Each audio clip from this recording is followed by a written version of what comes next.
Whatever today's India in the 21st century is a race of economic development, technological development, and inclusive growth concept.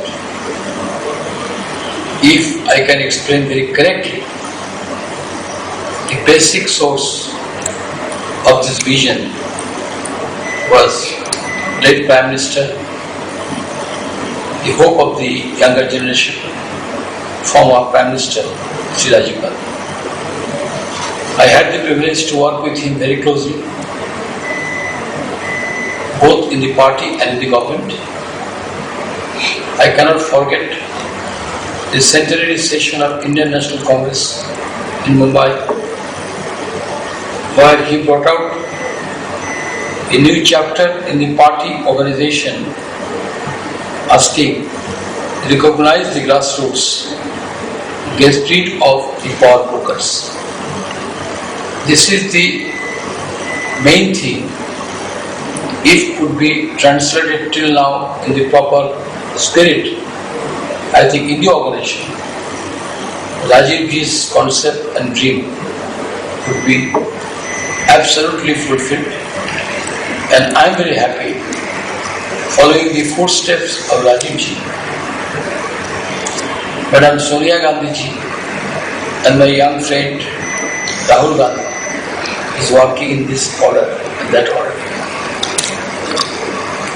Number two, Rajiv Ji's concept of India was not what it is today.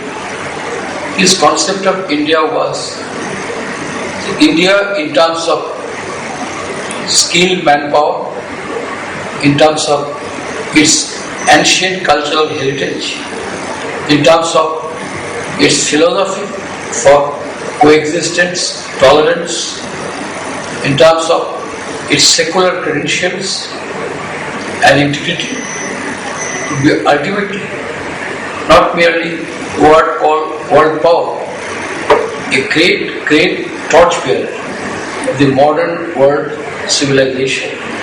And that was his correct and collective concept of the whole thing. Look at the Panchayati Raj. Who could dream in this country, village after village, women will get reservation, irrespective of education and no education, to understand in reality what is good for the village, what is good for the country. This is a remarkable revolution, I should say. The bloodless revolution is the Panchayat Act, approved by the Constitution of India, giving reservation to the women, scheduled caste, scheduled tribe in the proper order. So these are the few things which are not being talked this day, but it was. In personal life, it's touched to every human being. I'll give you a story. Midnight in winter, we are returning from tour of Kuch Bihar, and somehow Rajiv Ji gathered a message, or got a message rather, that something is wrong in Maldives. That time, for a few days, 2 nights or 3 nights, I can't exactly remember, Gayu government thrown out by the mercenaries. And he used to rush back to Delhi quickly. His aircraft was in Hashima. He was running fast. And he used to sometimes drive the jeep on his own. I was in the jeep. Suddenly he stopped his jeep. I said, what happened? Security people sometimes could not follow him because the speed was very faster. So then security people also asked him. So Rajiv Ji said, here you get down, find out. Some women are waiting with garlands and others in this night, deadly hours. They must have left now because I could not stop there. I am taking my jeep little back. Go and find out why they are. I said, now in this winter you are asking me to find out why they are. What happened to you? Let's go. No, I must go. He just took his jeep in the backyard a little. Then I found, yes, some women with hurricane lantern and crossing the field. So I rushed and cried, please do come, where for you are waiting? They are surprised. They said, we are told by the local police and others that Prime Minister of India, who are the Indira Gandhi's son, Rajiv Gandhi, will cross this area. So since afternoon we prepared a garland for him, we want to see him just. And there was a 80 years old lady, can't move his hand and finger properly in the picture. So I said, same Rajiv Gandhi is waiting for you. What are you talking? He said, yes. He wants to see you. He came, and I tell you, that old lady was just trying to touch Rajivji's hand and everything. Yesterday people came and prevented it. He said, no, allow them to. And with tears gave the garland and the flowers that we want to see you. So Rajivji sat in the car, in the jeep, and told me, this 80 years lady will not never ask me for a job, nor a favor, nor a petition. Only wants to see me. You know, my mother used to say, whenever a lady, women are with flowers, they carry the blessings. As much as possible, try to carry those flowers. Don't ignore them, refuse them, as much as possible. So they could wait here for hours together. And I just simply cannot stop for a minute. But unfortunately, I did it. I was touched on the day of this human approach of Rajivji. Possibly, those who wanted to kill Rajivji, they might have thought that he has a tremendous respect to the women, and if they come with the garden, possibly they planted a lady that let Rajivji be killed on this. And exactly when Rajivji was rather assassinated on the ploy of that god Dhannu, Rajivji was prevented initially not to come here. He said, no, I'll take you back. He came forward, and that was the last time. This is his approach. Ajit Panja, myself, we were in a convoy. I was in Rajivji's car. Ajit Panja was some other car. That time I was PCC president. We were crossing in Duarte City. Rajivji from the class was quietly watching one after another people eating the food, throwing the food basket in the street. That was lush green area of Duarte.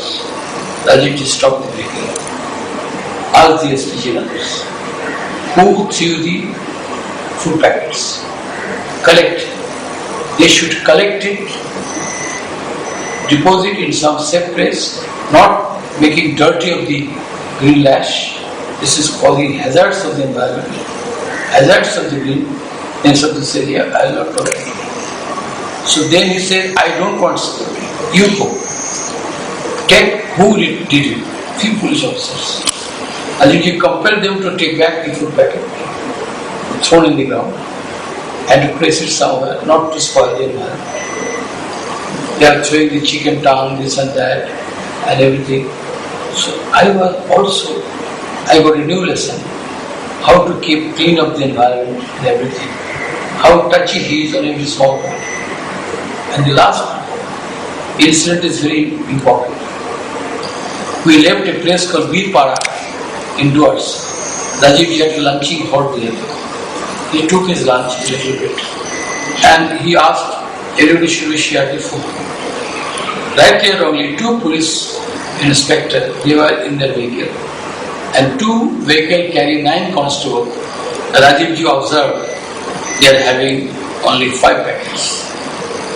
So Rajivji on way talked to a fellow called, maybe that time he was Mr. Ravi, somebody in the TSO. So he said, Gari Roko. I was saying, what's no? How can 5 food packets take care of the 10 people in 2 jeeps? Maybe that will be shared by the officers, the constables will be left. He stopped.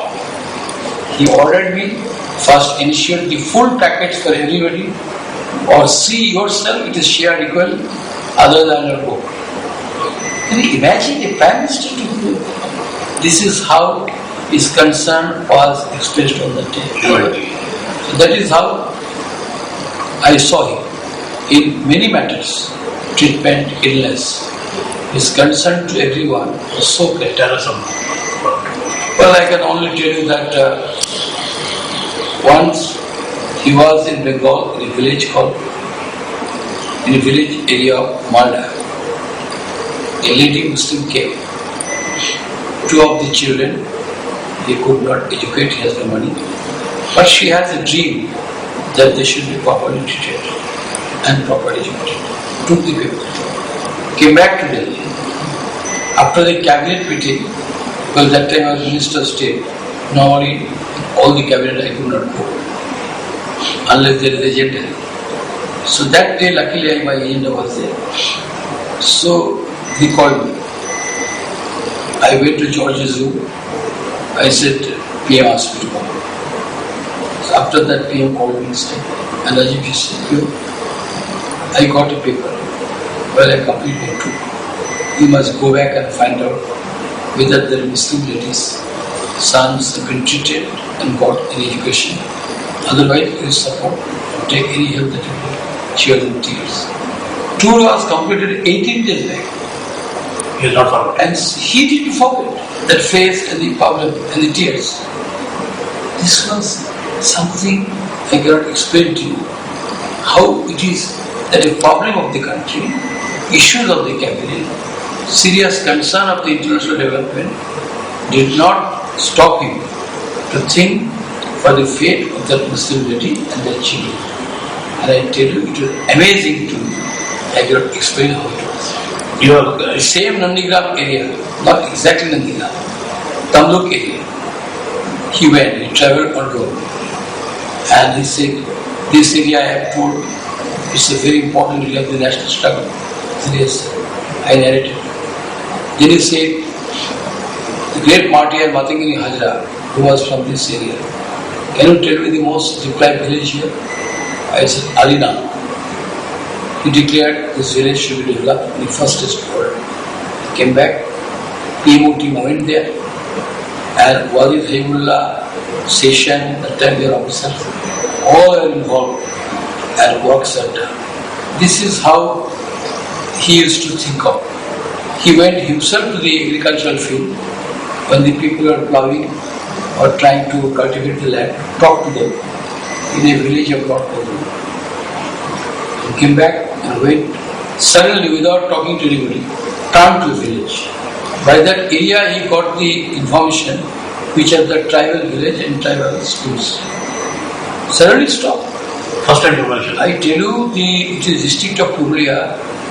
Mr. Session was on the he was a little bulky. He was in a car. The car was bumping every time, the muddy road. It's a kacha road. And then Rajiv ji went right to the school. Children came and said, why do you eat in the hostel? He entered the hostel and find horrible kind of sabji, horrible kind of dal. They came back and checked per capita what is the allotment of the tribals in the hostel, per capita what is the supply for the tribal to get sugar, and came back and said nothing is comparing, everything is shortage.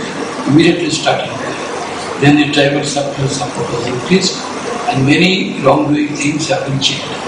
This is how he is to move in the country. He is to think of his concern. It is not against any person or individual, but the system. He was very much concerned with the system, that the money goes from Delhi, should not reach to the village, lesser number. And his most promising speech was in presence of Jyoti Basu in Calcutta Salt Lake Stadium of Panchayat Conference. He said that if I send 1 rupee from center, if I will speak the government, it must go in terms of 1 rupee to the village. It should not be going to 1 paisa. So that was his concept for the grassroots development. And I tell you, his vision. Not computer. Computer, I tell you, today those who oppose and criticize him, they have realized what was his vision. Internet. Do you give him credit for computer? Absolutely. Entire IT revolution of India. If I say who is the father of Indian revolution of independence, I should say Mahatma Gandhi. If somebody say who is the father of IT revolution of India, I will say Rajiv Gandhi. Today, his whole concept, he used to talk, I used to hear his talk. He used to say, if Britain can see whole world within a minute, why not Indians will see?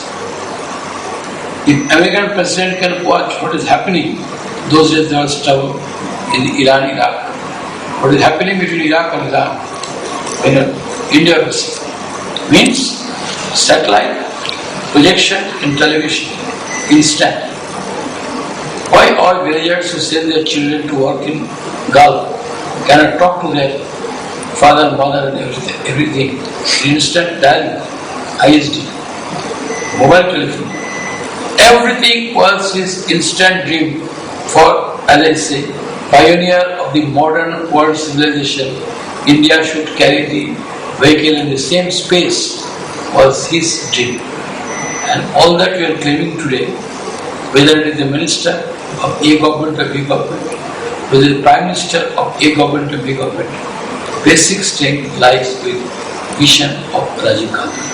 That is what I feel. And his mature wisdom at that age to share what is the output of Indiraji in the poverty alleviation program, share what is the output of Panditji in the modern industry and industrial revolution and the planned economy, was fantastic. Many a speech. I'm told he brought some wonderful Sikhs intellectual in the Absolutely. Please tell us something. Absolutely. Who are people who I just tell you, in the C. Dot mission, when he gave it to Shambhitswada, people started laughing. But I tell you, he proved it correct. Mantek should agree. Yes, Mantek Alvalia. If I may say so, the Rajivji's time, the deputy chairman of the planning commission was Prime Minister Dr. Manmohan Singh. So he was also discovered by Rajiv? Absolutely. Why not? And therefore I tell you that it was a great thing he did. And I tell you, his fearlessness. In Sri Lanka, when he went to visit, and in the inspection of the parade, when someone came with the gun, normally what happens? The VIP get nervous, leave the place, security cordon, everything. He was as simple, as fearless as anyone. If I see the TV clipping again, it's amazing to me how fearless he was. He was not fussy, the cotton and this and that. And that was his conviction and courage. Your Doordarshan, I covered that. Yeah. So therefore I tell you, if I can narrate Rajivji, I think there is an end of it. Many memories, many things. Well, I personally feel it is not a loss of one family. It is not a loss of, if I may say so, of a country. It's a loss of modern world civilization. The way he viewed the disarmament, the way he viewed the total liberation of the countries who are still fighting in the clutch of colonial power or imperialist power. His Six Nations Summit before the final liberation of South Africa. And I tell you one personal touch of mine. While Oliver Tambo of South African Congress, exiled president, and so is the General Secretary of African National Congress, was in exile, and Nelson Mandela was in jail. There was an important mission of those exiled leaders to Tanzania, a place called Arusha.